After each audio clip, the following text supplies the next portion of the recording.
नमस्कार। प्रस्तुत है शहादत हसन मंटो की लिखी कहानी ठंडा गोश्त।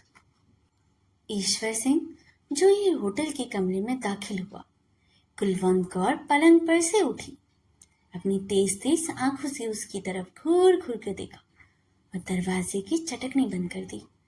रात के 12 बज चुके थे। शहर का मुसाफात एक अजीब पूर्ण असहारा खामोशी में गर्क था। कुलवंत कौर पलंग पर आलती पालती मारकर बैठ गई।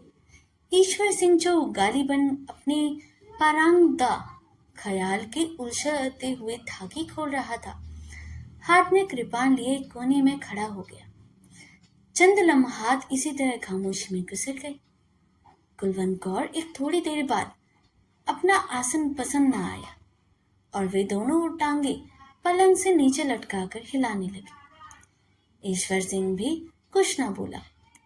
कुलवंत कौर भरे भरे हाथ पैरों वाली औरत थी। चौड़ी चकले कुल्हे थल थल करने वाले गोश्त से भरपूर, कुछ बहुत ज्यादा ही ऊपर उठता हुआ सींग, तेज आंखें, पलाई होंठ और बालों को सुनवाई गुबार ठोड़ी की साख्त से पता चलता था कि बड़ी तल्लड़े की औरत है। ईश्वर सिंह जो गौर सर निभाए एक कोने में चुपचाप खड़ा था। सर पर उसकी कसकर बांधी हुई पगड़ी ढीली हो रही थी।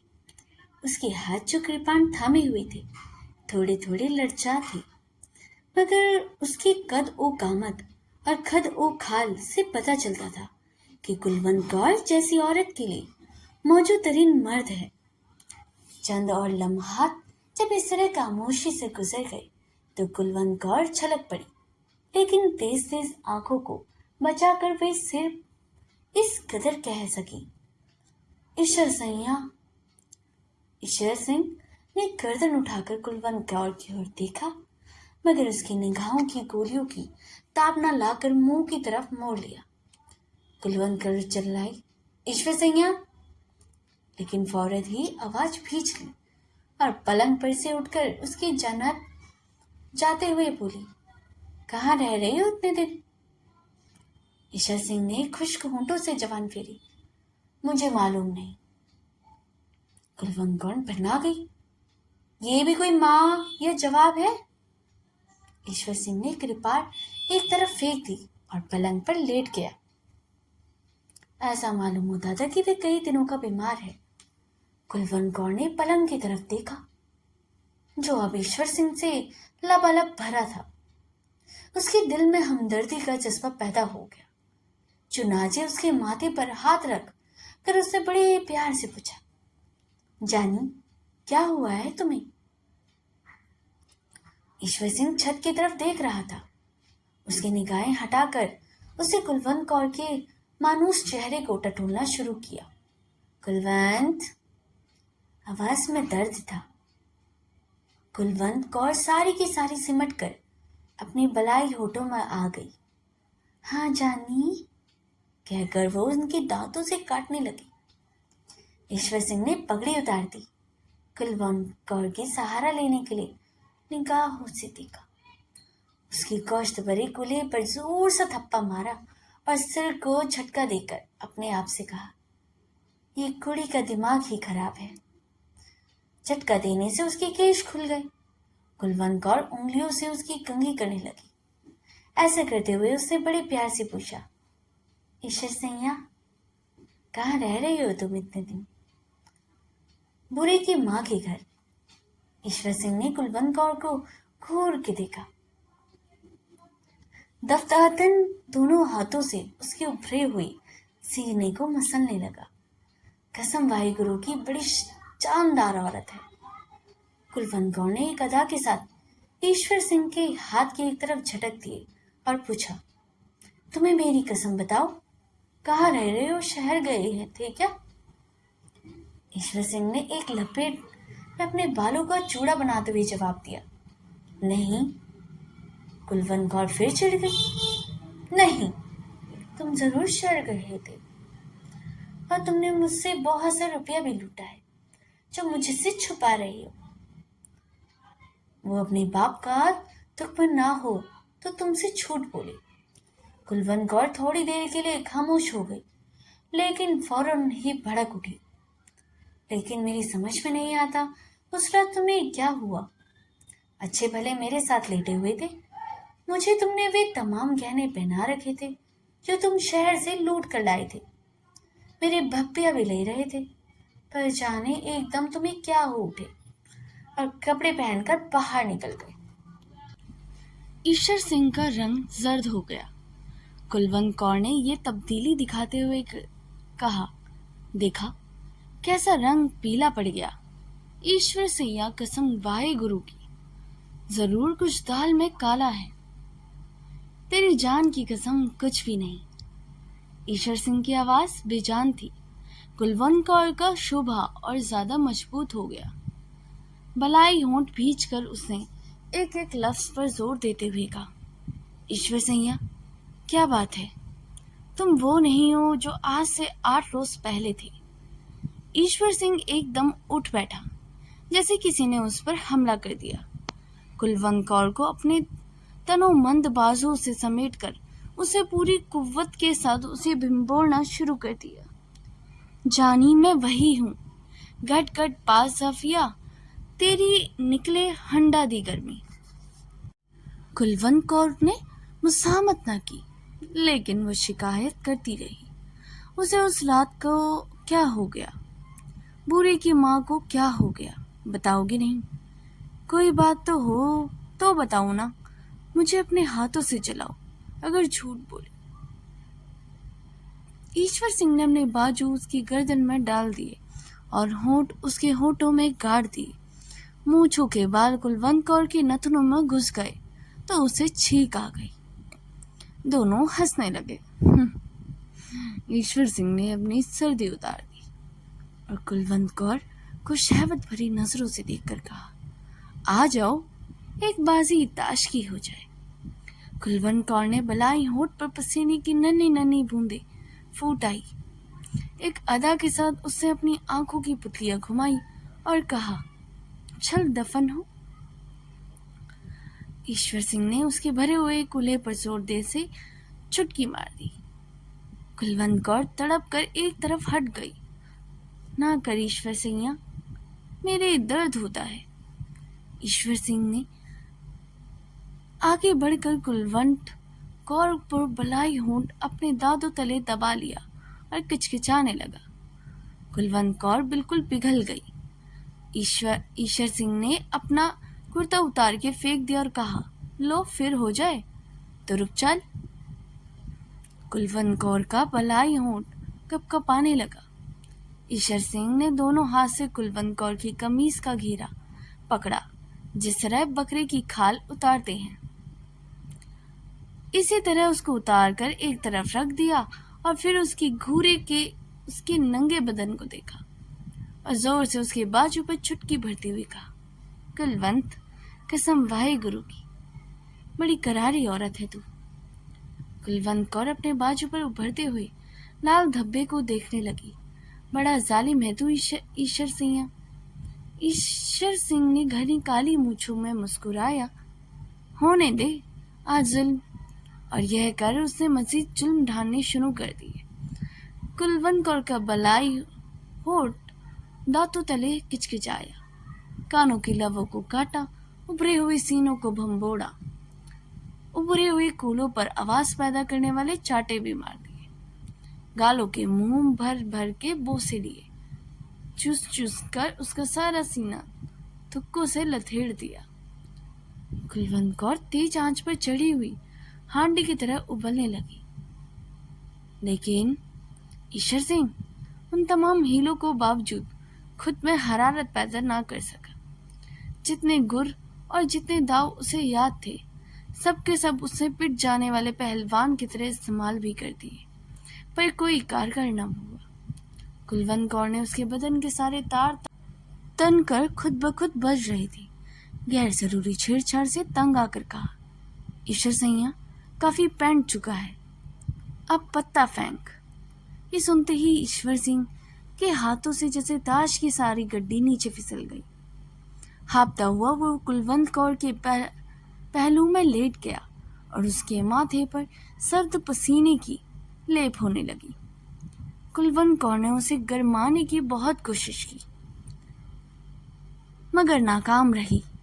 अब तक सब कुछ मुंह से कहे बगैर होता रहा था, लेकिन अब कुलवंत कौर के मुंतशिर बामल आजा को सख्त नाउम्मीदी हुई तो वो झल्लाकर पलंग से नीचे उतर गई। सामने खूंटी पर चादर पड़ी थी, उसको उतार कर उसने जल्दी जल्दी ओढ़कर नथुने फुला लिए।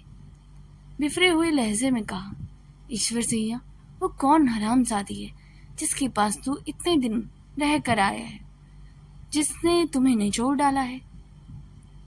ईश्वर सिंह पलंग पर लेटा हाँफता हुआ और उसने कोई जवाब भी नहीं दिया। कुलवंत कौर गुस्से से उबलने लगी। मैं पूछती हूँ, कौन है वो चंडू, कौन है वो उल्फती, कौन है वो चोर पत्ता? ईश्वर सिंह ने थके हुए लहजे में जवाब दिया, कोई भी नहीं कुलवंत, कोई भी नहीं। कुलवंत कौर ने अपने भरे हुए कुलों पर हाथ रखकर एक अज़म से कहा, ईश्वर सैया, मैं आज सच छूट जान के रहूंगी। खा वाहिगुरु जी की कसम। खा? क्या उनकी तह में कोई औरत नहीं? ईश्वर सिंह ने कुछ कहना चाहा, मगर कुलवंत कौर ने उसकी इजाजत ना दी। कसम खाने से पहले सोच ले कि मैं सरदार निहाल सिंह की बेटी हूं। तिक्का बोटी कर दूंगी अगर तूने झूठ बोला तो। ले अब खा वाहिगुरु जी की कसम, क्या इसकी तह में कोई औरत नहीं? ईश्वर सिंह ने बड़े दुख के साथ इस बात से सर हिलाया। कुलवंत कौर बिल्कुल दीवानी हो गई। लपक कर कोने से कृपान उठाई, म्यान को केले की छिलके की तरह उतार कर एक तरफ फेंका और ईश्वर सिंह पर वार कर दिया। आन की आन में लहू के फुवारे छूट पड़े। कुलवंत कौर की इससे भी तसल्ली ना हुई तो उसने वहशी बिल्लियों की तरह ईश्वर सिंह के केस नोचने शुरू कर दिए। साथ ही साथ वो अपनी नामौलूद सौत को मोटी मोटी गालियां भी देती रही। ईश्वर सिंह ने थोड़ी देर के बाद नकाहत भरी इल्तिजा की, जाने दे अब कुलवंत, जाने दे। आवाज में बला का दर्द था। कुलवंत कौर पीछे हट गई। खून ईश्वर सिंह के गले से उड़ उड़कर उसकी मूंछों पर गिर रहा था। उसने अपनी लर्जा होंठ खोली और कुलवंत कौर की तरफ शुक्री और गले की मिलती जुलती निगाहों से भरी देखा। मेरी जान, तुमने बहुत जल्दी की, लेकिन जो हुआ ठीक ही हुआ। कुलवंत कौर का हसद फिर पकड़ा। मगर वो कौन है? तुम्हारी माँ? लहू ईश्वर सिंह की जबान तक पहुंच गया। जब उसने उसका जायका चखा तो उसके बदन पर झुरझुरी सी दौड़ गई। और मैं तीन या 6 आदमियों के कत्ल कर चुका हूँ इसी कृपान से। कुलवंत कौर के दिमाग में सिर्फ दूसरी औरत थी। मैं पूछती हूँ, कौन है वो हरामजादी? ईश्वर सिंह ने आंखें धुंधला रही थी। एक हल्की सी चमक उनमें पैदा हुई और उसमें कुलवंत कौर से कहा, गाली न दे उस भड़वी को। कुलवंत कौर चिल्लाई, मैं पूछती हूँ, वो कौन है? ईश्वर सिंह के गले में आवाज रुक गई। बताता हूँ, यह कहकर उसने अपनी गर्दन पर हाथ फेरा और उस पर अपना जीता जाता खून देखकर मुस्कुराया। इंसान माँ, यह भी एक अजीब चीज है। कुलवंत कौर उसके जवाब की मुंतजिर थी। ईश्वर सिंह, तू मतलब की बात कर। ईश्वर सिंह की मुस्कुराहट उसकी लहू भरी मूंछों में और ज्यादा फैल गई। मतलब की ही बात कर रहा हूं। गला चिरा है मेरा, अब धीरे धीरे ही सारी बात कर पाऊंगा। और जब वो बात बनाने लगा तो उसके माथे पर ठंडे पसीने की लेप होने लगी। कुलवंत, मेरी जान, मैं तुम्हें नहीं बता सकता मेरे साथ क्या हुआ है। इंसान कुड़िया भी एक अजीब चीज है। शहर में लूट मची तो सबकी तरह मैंने भी उसमें हिस्सा ले लिया। गहने पाते, रुपए पैसे जो भी हाथ लगे वो मैंने तुम्हें दे दिए, लेकिन एक बात तुम्हें ना बताई।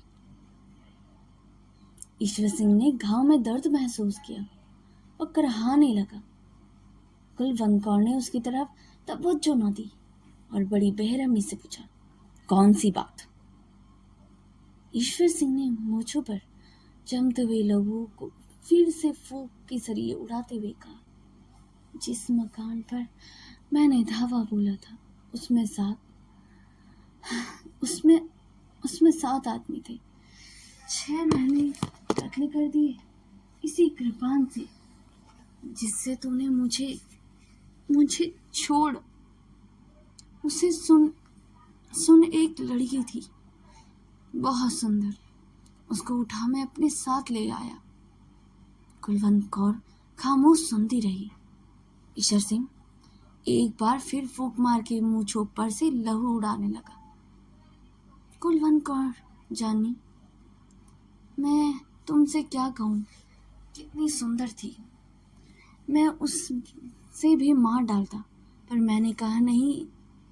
ईश्वर सिंह, कुलवंत कौर के तू हर रोज मुझसे लेता है, ये मेवा भी चख ले। कुलवंत कौर ने सिर्फ इस कदर कहा, और मैं उसे कंधे पर डालकर चल दिया। रास्ते में क्या कह रहा था मैं? हाँ, रास्ते में नहर की पटरी के पास तोहड़ की झाड़ियाँ तले मैंने उसे लिटा दिया। पहले सोचा कि फेंटूं, लेकिन फिर ख्याल आया कि नहीं।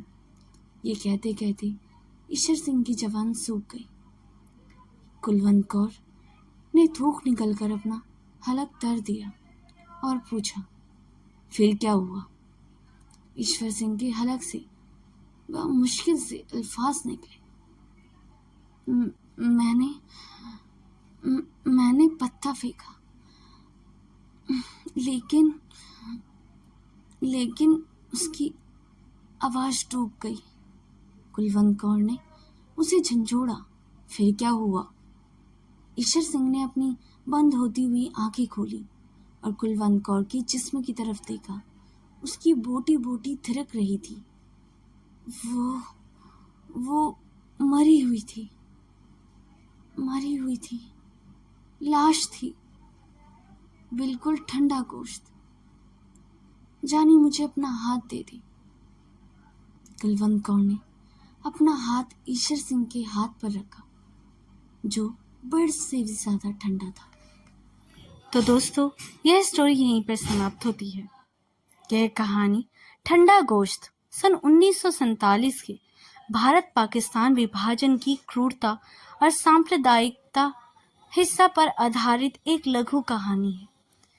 एक व्यक्ति, सिख व्यक्ति ईश्वर सिंह, दंगों के द्वारा एक भयानक कृत्य को अंजाम देता है और बाद में अपनी पत्नी कुलवंत कौर से अपनी यौन निष्क्रियता का राज खोलता है, क्योंकि उसने एक लड़की से बलात्कार करने की कोशिश की थी, लेकिन वह मर गई और जो अंततः ठंडा मांस बन गई।